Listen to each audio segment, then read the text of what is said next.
અજમેર શરીફમાં કોમી એકતાના દર્શન 20મા રોજાએ 11,000થી વધુ મુસ્લિમ શ્રદ્ધાળુઓએ એકસાથે ઇફતાર કરી ધન્યતા અનુભવી હતી। રાજસ્થાનના અજમેરમાં આવેલી વિશ્વ પ્રસિદ્ધ ખ્વાજા ગરીબ નવાઝની દરગાહ હંમેશાથી કોમી એકતા અને ભાઈચારાનું પ્રતીક રહી છે।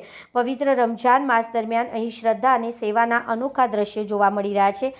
ગઈકાલે 20મા રોજાના અવસરે દરગાહ પરિસરમાં એક ભવ્ય ઇફતાર પાર્ટીનું આયોજન કરવામાં આવ્યું, જેમાં 11,000થી વધુ શ્રદ્ધાળુઓએ જ્ઞાતિ જાતિનો ભેદભાવ ભૂલીને એકસાથે રોજો ખોલ્યો હતો। ભવ્ય આયોજન અને વ્યવસ્થા દરગાહ કમિટી અને ખાદિમ સમુદાય દ્વારા આ વિશાળ ઇફતારનું સુંદર આયોજન કરવામાં આવ્યું। સાંજ પડતાની સાથે જ દરગાહની અંદર અને આસપાસના વિસ્તારોમાં શ્રદ્ધાળુઓની ભારે ભીડ ઉમટી હતી।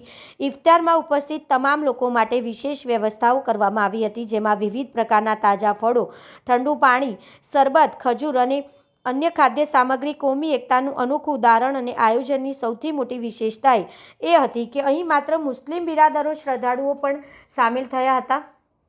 11,000થી વધુ લોકોએ એકસાથે પંગતમાં બેસીને ઇફતાર કરી અનેકતામાં એકતાનો સંદેશ સમગ્ર દેશમાં ફેલાવ્યો હતો। સ્થાનિક કમિટીના જણાવ્યા અનુસાર દરરોજ આવતા શ્રદ્ધાળુઓ માટે ઇફતારની ઉત્તમ વ્યવસ્થા કરવામાં આવે છે, જેથી કોઈપણ વ્યક્તિ ભૂખ્યું ન રહે અને શાંતિપૂર્ણ રીતે બંદગી કરી શકે।